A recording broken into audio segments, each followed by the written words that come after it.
national experience indicates that with the rate of the spread of the virus, which poses a serious challenge to existing healthcare capacity, it's critically important to increase capacity in the community, hospital beds, staff, ventilators, testing and tracing, among others. As part of the action plan to urgently ramp up capacity for acute healthcare facilities, an agreement has been reached with the Private Hospitals Association to use their facilities for the treatment of COVID-19 and non-COVID-19 patients.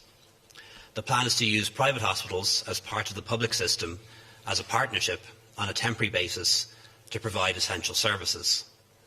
Private hospitals may also be used to undertake urgent non-COVID-19 elective procedures being transferred to these facilities in order to free up capacity in our major public hospitals.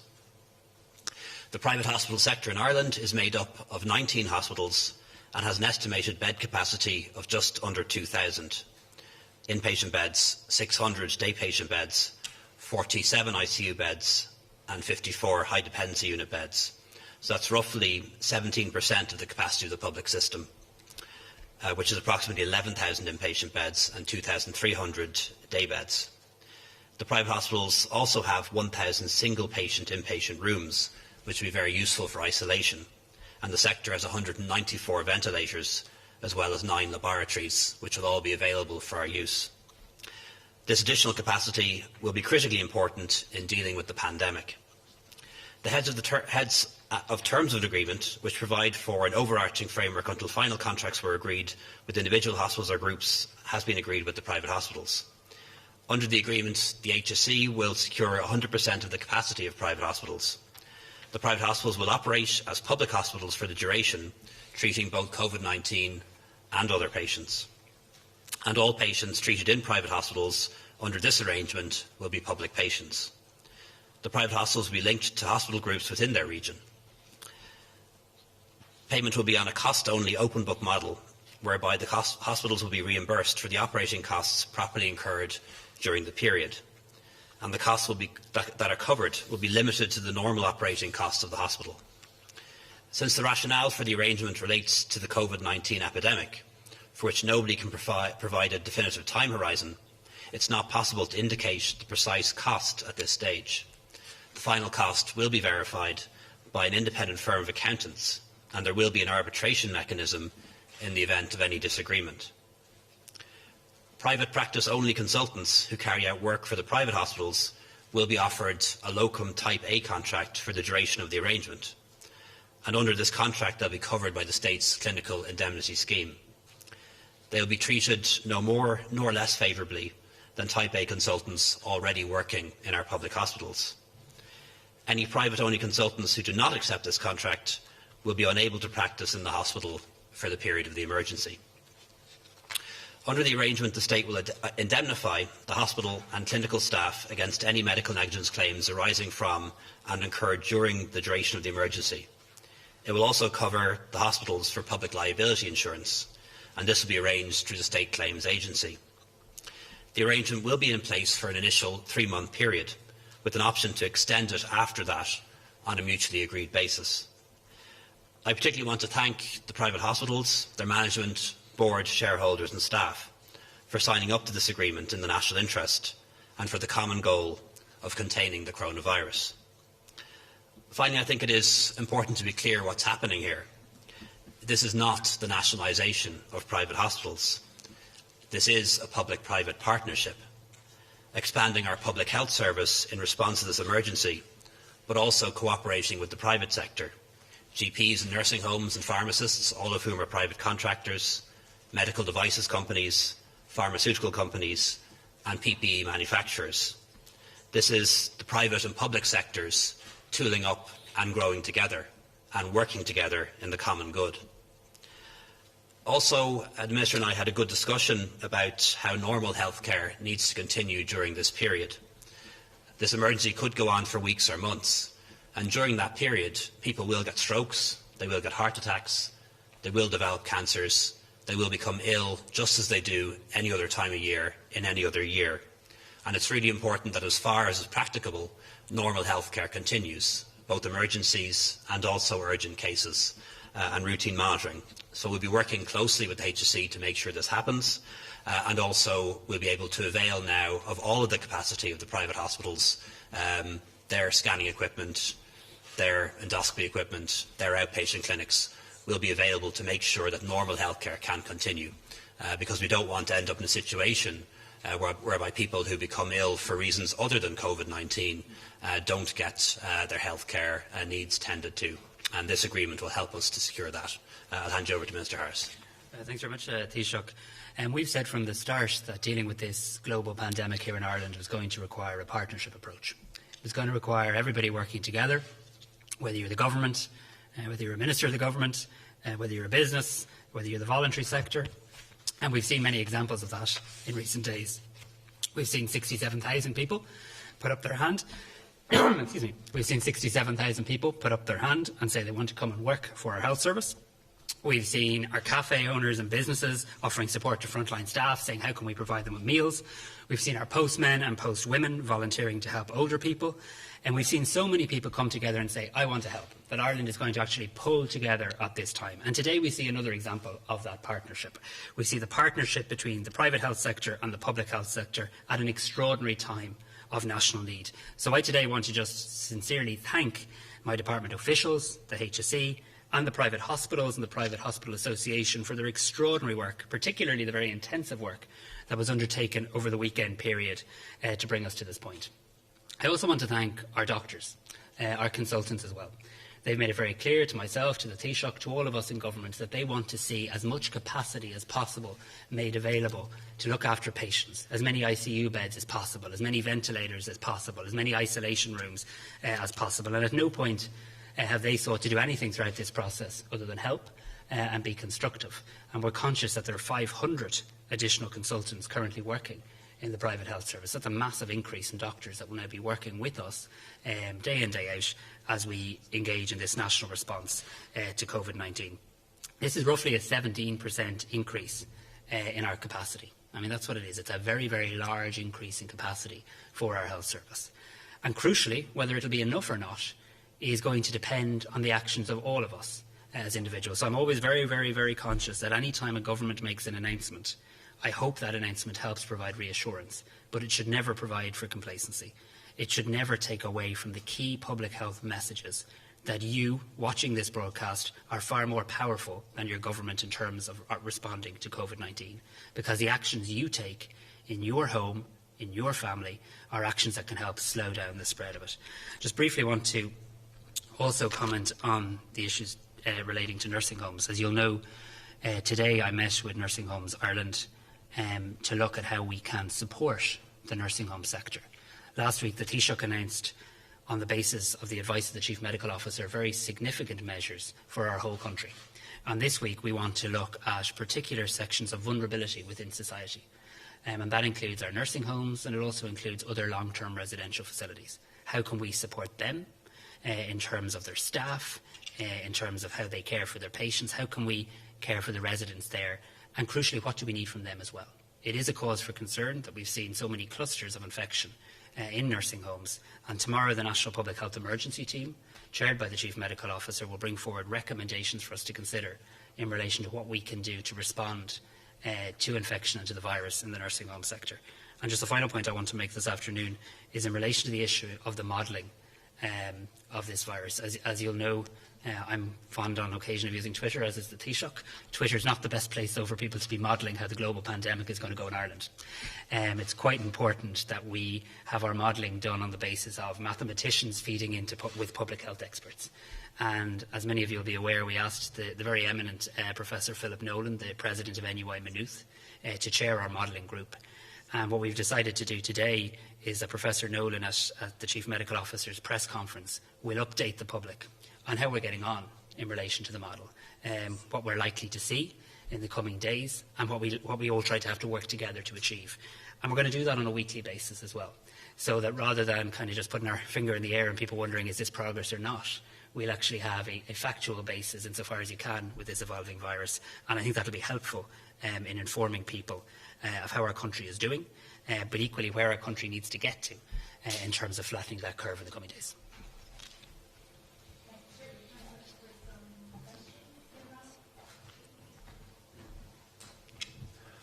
Taoiseach, can I ask you first of all, that in the UK yesterday, the Deputy Chief Medical Officer gave a timeline of roughly 6 months, she believed, that this would kind of take for Britain to go back to normal.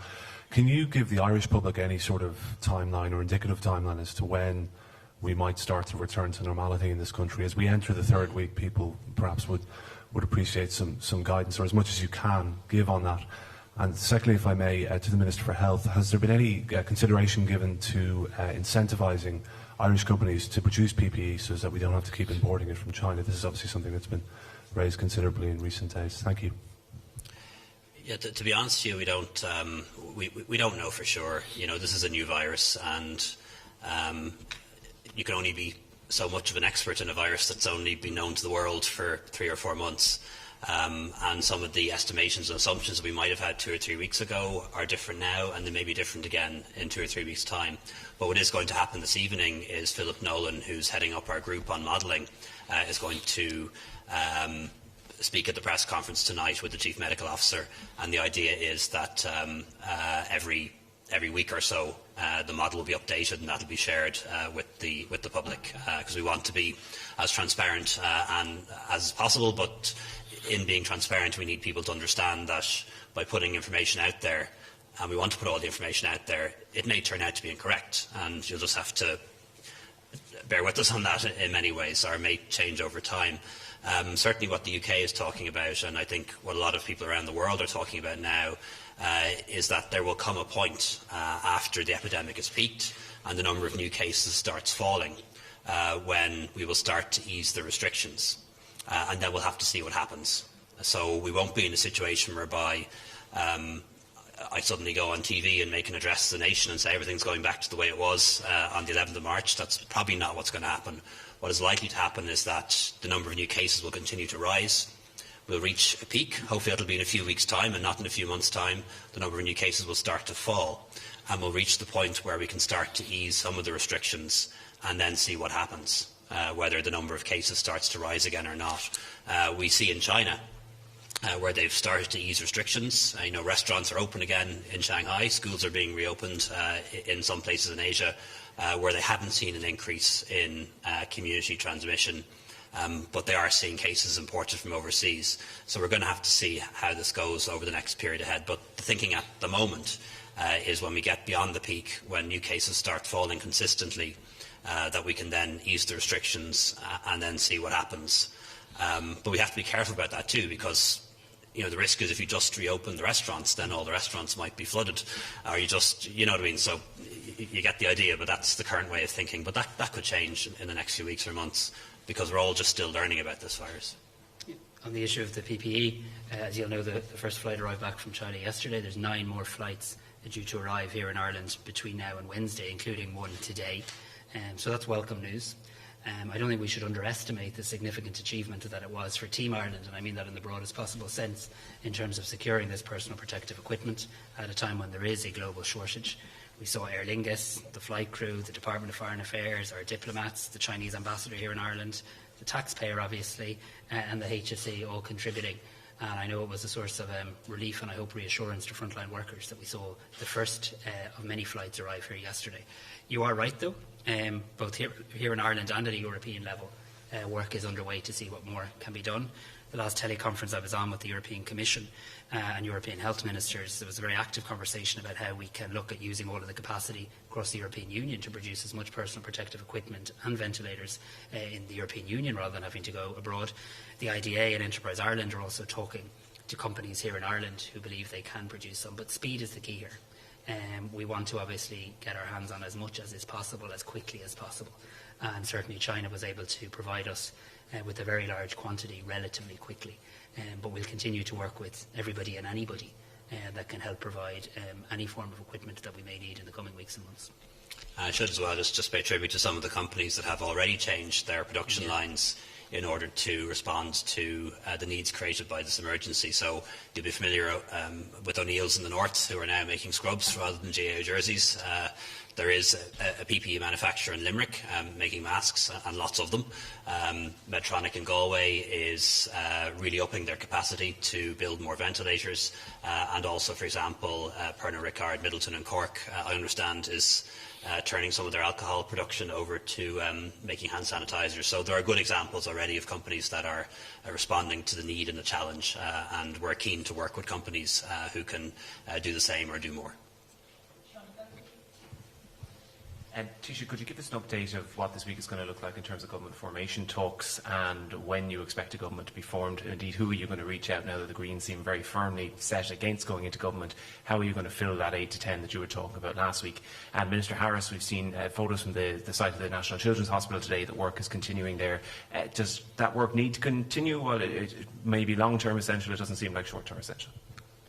Yeah, well, as things stand, the talks between Fianna Fáil and Fine Gael are ongoing.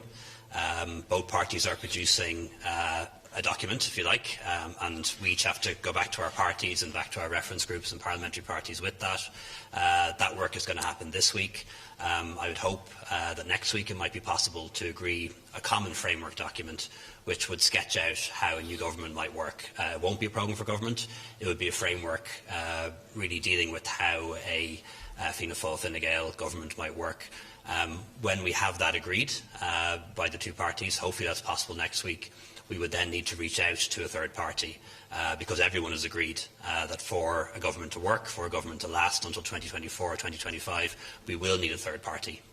Independence, and they agree too, wouldn't be enough, so we will need a third party. So the idea then, if we can agree a common framework document, is to reach out to Greens, Social Democrats, Labour, see if they're willing to become part of a new government that can help us deal with this crisis and also rebuild the country and rebuild our society when it's over. But there's a lot of things that have to happen. You know, even after agreeing that document, if we can agree it, we would need to find a third party, agree a programme for government with them, then have that agreed by those parties' various Ardeshna and special delegate conferences. So this could take a bit of time, and needless to say, our number one focus, certainly for those of us in government, is not talks about the next government.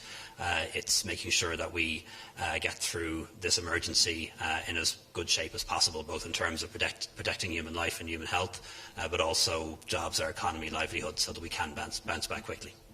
On the issue of construction, as you'll be aware, the measures that we've put in place allow people until 6 p.m. this evening for an orderly wind down of their work. After that, anybody who believes they are an essential service has a right to engage with our authorities, including the Health and Safety Authority and others in relation to that. So I don't want to interfere in that process, other than to say that the message from government is very clear that we want as many people as is humanly possible to stay at home to slow down the spread of the virus. So I'm sure there are a number of companies, construction sites and others who will have a view as to how essential they are, and that can be adjudicated upon should that issue arise.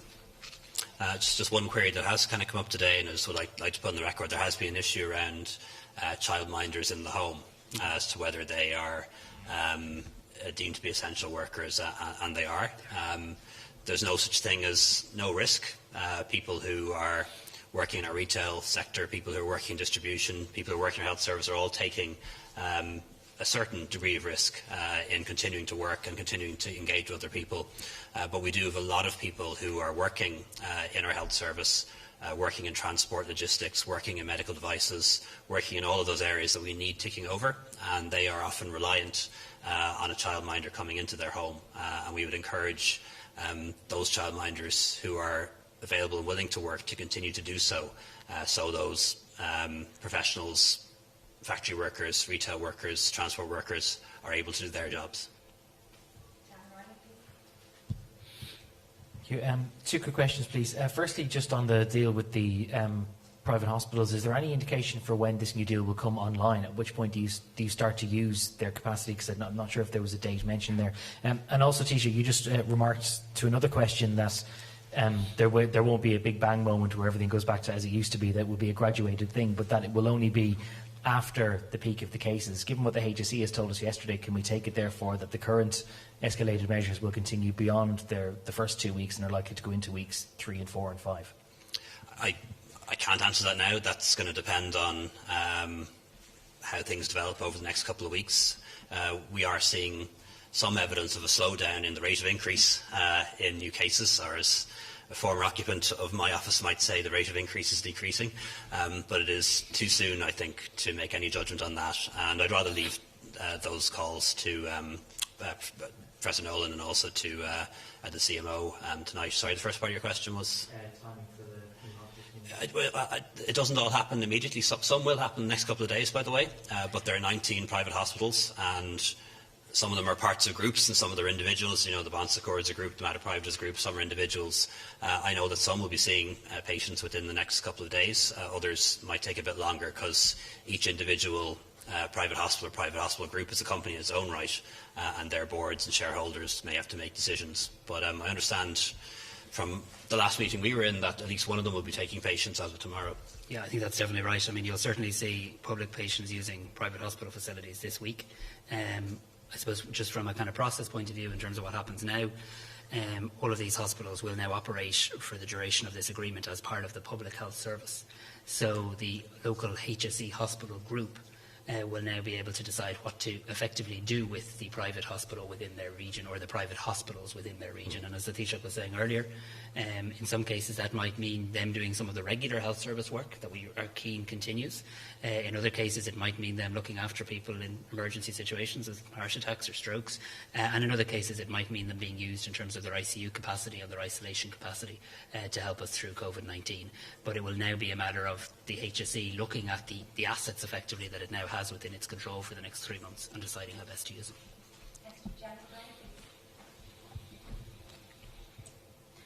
One question for the Minister for Health on personal protective equipment. What guarantees do you have about the quality of this equipment? We've seen this morning the Netherlands have recalled hundreds of thousands of masks from China. Do we have any guarantees about that quality as of this moment in time? And then, if I may, one question for the Taoiseach. What are we going to do in relation to the borders? There have been calls today to seal the borders. When are we going to upgrade the restrictions that we have on people who are inward bound? We know the vast majority of people probably are behaving sensibly and self-isolating 14 days, but we don't know that for a fact. And given all the work that's been done here, it could be completely undone for that reason. So when are we going to tighten up restrictions there? Thank you. Okay, well, just on the borders, first of all, we're not going to close our borders. We need to enable our citizens to come home. They might be family and friends. They might also be healthcare workers who volunteer to come back and work in our health service. And also, we need to import things like PPE from China, and we need to be able to export medicines to other parts of the world that they need, and we need the money in order to pay for the PPE. And you can't carry out export without customs officials, pilots, hauliers, all of those people. So we're not going to close the borders. But the National Public Health Emergency Team last week and this week will examine whether there are additional restrictions or controls that we could apply to people coming into the country that would reduce the risk of imported cases of coronavirus resulting in community transmission here. So that is being examined at the moment, and we should be able to do something in the next couple of days. In relation to the quality of the PPE coming into the country, Paul Reid, as the head of the HSE, has publicly said that any PPE purchased by the HSE needs to meet World Health Organization standards, and also will be checked upon arrival. So obviously it's a job that the HSE needs to do. They have a duty of care to their staff, and they need to obviously make sure that any PPE distributed throughout the health service meets the WHO standards, and they've certainly said that's absolutely their intention and view in relation to the equipment they've bought. It would have been done on arrival, yeah. So before it was purchased, before the PPE was purchased, they'd need to be satisfied that it met WHO standards, and then as the PPE arrives in the country, it's also inspected before it's distributed. Can I just ask about the contract for consultants? Does that mean some consultants are going to be making more money than current HSE clinicians? And if that's the case, do you expect any backlash? No, we wouldn't expect anyone to be making more money as a consequence of this emergency. So essentially, there are lots of different types of consultants, and there's lots of different contracts. Some consultants working in our private hospitals already work in our public hospitals. They work between the two, and in almost all cases they will stay on the same contract that they have now. But there are people who only work in private hospitals. They're private-only consultants, and they're going to be taken on as locum Type A contracts. So that's essentially a public-only contract that they will have for 12 weeks or 16 weeks, however long it is. It's not compulsory. They don't have to take it. but they won't be able to do private work in a private hospital if they don't take it. So that choice is there for them. I think there was some concern from the professions that perhaps there would be an inequality of treatment, that these private-only consultants taking up these locum A contracts would be getting the pre-2012 contract, which is a better paid contract than people who came into our public service in recent years. That's not the case. They won't be treated any better nor any more favourably or less favourably than Type A contract consultants who joined the public service in the last 6 years. Yeah, and can I just add to that, because I think it's important to acknowledge the clinical leadership that we're seeing throughout this crisis. So, I mean, both the Irish Medical Organisation and the Irish Hospital Consultants Association have been full square behind our national effort to slow down the spread of COVID-19, and at all times their focus has been the same as ours in increasing the capacity and size, and I haven't seen, just to be very clear, any evidence of anybody trying to improve their terms and conditions, but simply maintain them at the current level. So, you know, I know that doctors who are working around the clock 24/7 in very difficult circumstances, and circumstances that are likely to get more difficult in the coming weeks, would be very keen for that point to be known, and that they're very much supporting the public effort here. And there'll be a time, back in peacetime, where we can all sit down and talk about new contracts. That time is not now. We don't believe it's now, and neither do they. I should say, just as a point of clarity, there are consultants who are currently on B, B star and C contracts, and if they wish to move to an A contract, there is an existing procedure for them to do that. You know, if they're willing to give up private practice and go fully public, there is an existing procedure for them to make that choice if they choose to do so. But in taking an A contract, you're committing to public practice and public practice only. Thank you. Thanks, everyone.